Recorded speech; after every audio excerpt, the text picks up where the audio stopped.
You've heard the stories, that medieval people believed the earth was flat, that no one ever bathed, that knights were noble heroes, and that dragons once soared above shadowy forests.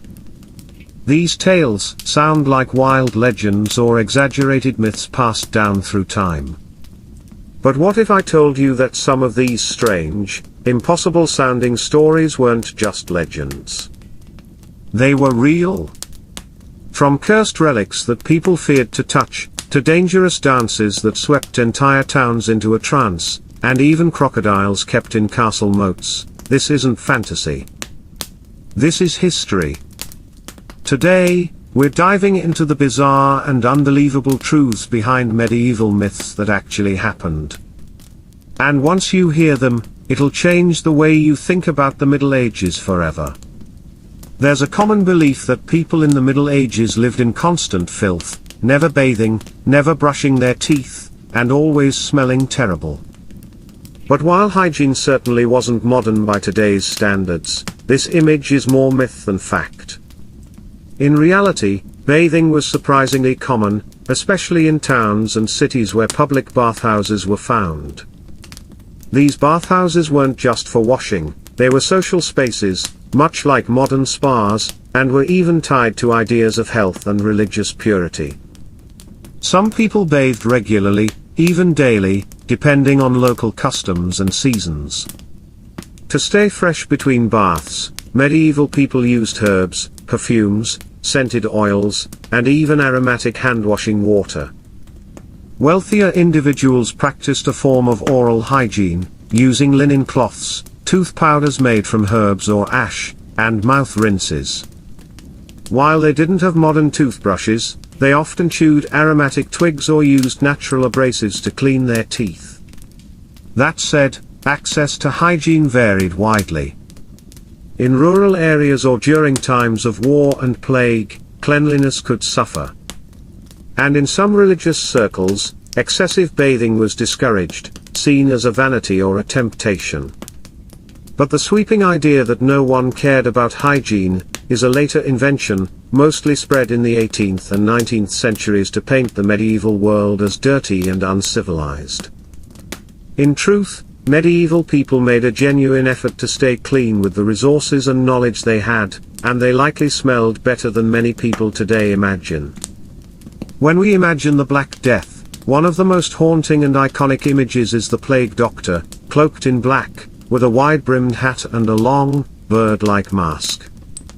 It might look like something from a horror movie or a bizarre costume party, but this unsettling outfit had a serious purpose. The beak wasn't just for show, it was filled with aromatic herbs, spices, and flowers, like lavender and cloves.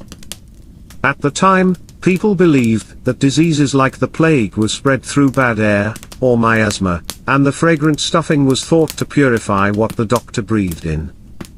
The rest of the outfit also had a clear purpose. The long cloak was coated in wax to make it waterproof and prevent blood, vomit, and other body fluids from soaking through and touching the doctor's skin. Gloves, boots, and the wide-brimmed hat covered the rest of the body, protecting the doctor from contact with anything that might carry disease. This was basically an early version of personal protective equipment, like a hazmat suit today. Even though doctors didn't know about germs or viruses back then, the outfit showed a serious effort to avoid getting infected by coming into contact with dangerous fluids from sick patients. Plague doctors stepped into some of the most dangerous environments of their time, often with limited tools and no cure to offer. Their eerie outfits weren't meant to frighten, they were born from desperation and the best science available at the time.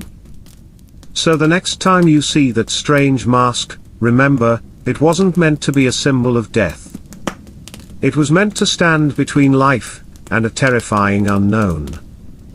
When we think of medieval medicine, it's easy to picture leeches, strange potions, and plague doctors in beaked masks.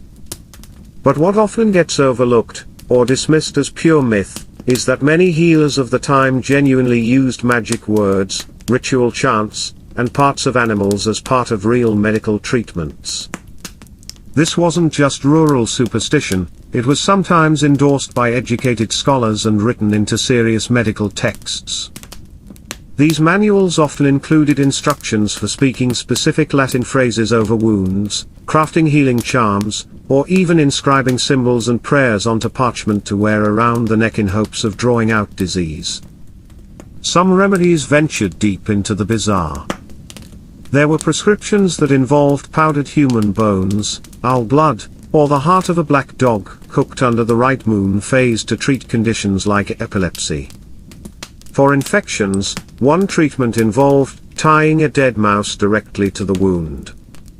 While this might sound like something out of a grim fairy tale, to the people of the time, these were sincere and hopeful efforts rooted in the belief in sympathetic magic, the idea that certain items, gestures, or symbols could influence the body through spiritual or mystical forces. Yet not everything they practiced was nonsense.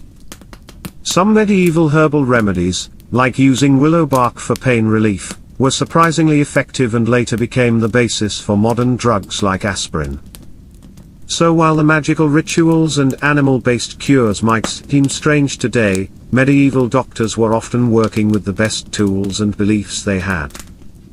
In their world, science, magic, and religion weren't separate, they were intertwined, forming a single, complex view of how healing worked. It sounds like something out of a wild fantasy, medieval castles guarded not just by soldiers or snarling hounds, but by crocodiles. And yet, there are real historical accounts of exotic animals being kept in royal strongholds across medieval Europe, not necessarily as trained protectors, but as living symbols of fear and power. One of the most fascinating examples comes from King Henry III of England, who in the 1200s kept a crocodile, referred to at the time as a dragon in the Tower of London, a place already infamous for its dark dungeons and executions. To the average person in medieval England, who had never seen such a creature before, it was the stuff of nightmares. Rumors spread like wildfire, that it could swallow enemies whole, or lurk in the moat, ready to drag intruders to their doom. While there's no firm evidence that these creatures were trained to attack, their presence alone was enough to intimidate. They weren't just animals, they were terrifying emblems of a king's might and reach. Thanks to trade routes stretching into Africa and the Middle East, monarchs collected all manner of exotic beasts, lions, monkeys, leopards and yes, crocodiles, not only to impress visitors, but to send a chilling message: we command creatures you've never even imagined. What chance do you stand against us? Imagine being accused of a crime in medieval times, but instead of facing a judge or a jury, you're handed a red-hot iron rod and told to carry it across the room. Then you wait. If your burns begin to heal cleanly after a few days, you're declared innocent. If they fester or worsen, you're guilty, and could be sentenced to death. As surreal as it sounds, this was a real legal practice known as trial by ordeal, and for centuries, it was considered a legitimate way to determine guilt or innocence. There were many versions, some involved walking barefoot over burning plowshares, some required reaching into boiling water to retrieve a stone, and others were even more harrowing, like being bound and thrown into a river. If you floated, you were guilty, because the water had rejected you. If you sank, you were innocent, but could easily drown before anyone pulled you out. These trials were rooted in the belief that God would intervene to protect the innocent. Passing the ordeal was seen as a divine sign of purity, and failing it meant you were guilty in both earthly and spiritual terms. Shockingly, many people accepted this system, not only out of fear, but because they genuinely believed that divine justice would reveal the truth. It wasn't just a superstition, it was a worldview. Over time, even the church began to question the fairness and morality of such brutal methods. By the 13th century, trials by ordeal were increasingly banned or abandoned, replaced with more rational legal systems. But for hundreds of years, these terrifying trials were very real, and their strange, violent nature has left behind stories so extreme, many people today assume they must be myths. In medieval stories, we often hear about cursed rings, haunted swords, and relics that bring doom to anyone who touches them. These weren't just fantasy tropes. In the Middle Ages, people genuinely believed such objects held supernatural powers.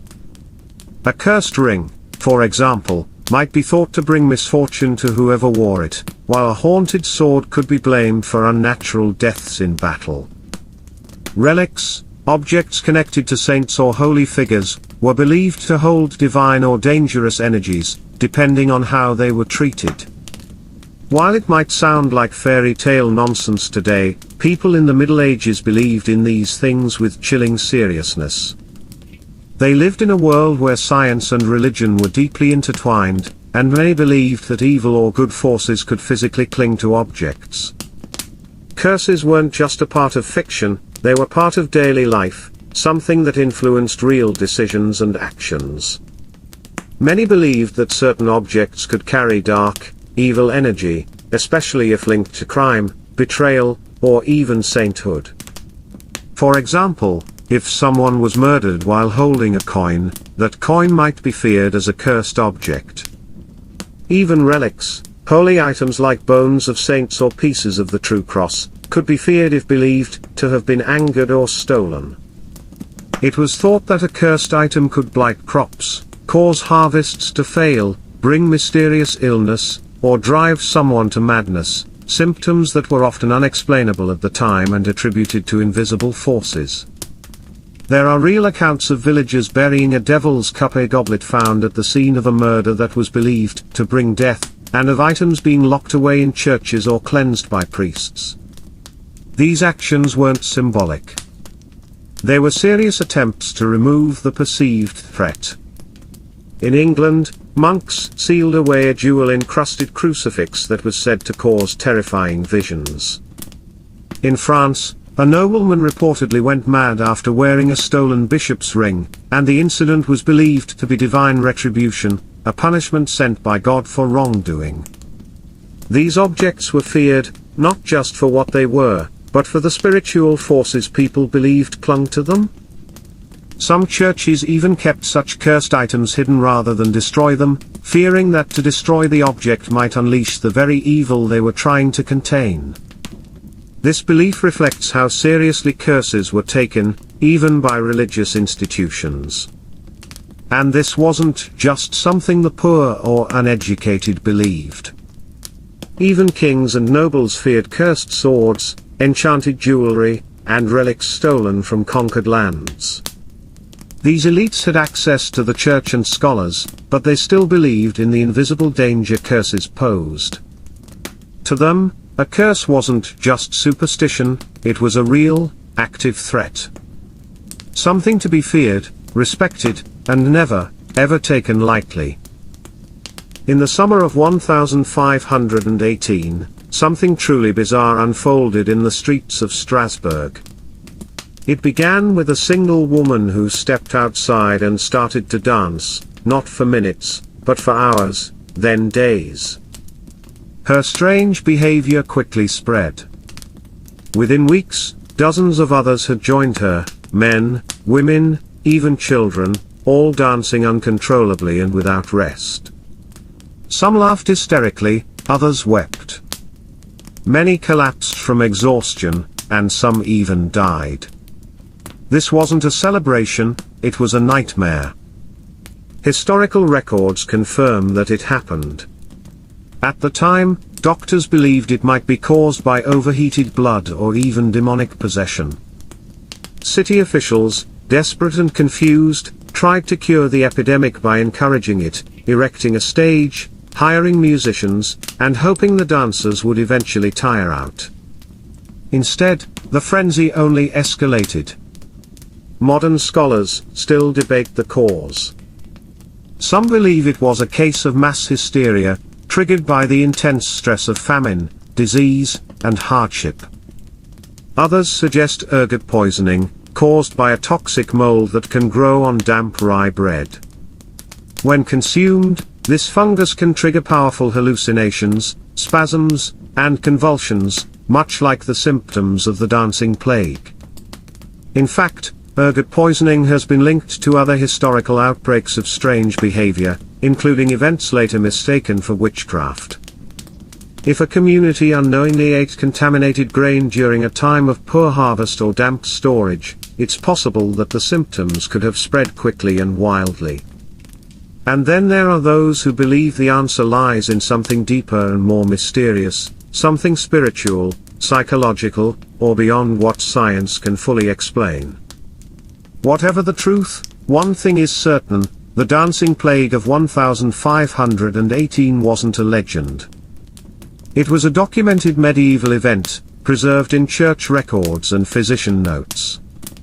A chilling moment in history when an entire community found itself trapped in a strange, terrifying rhythm, and no one could stop it.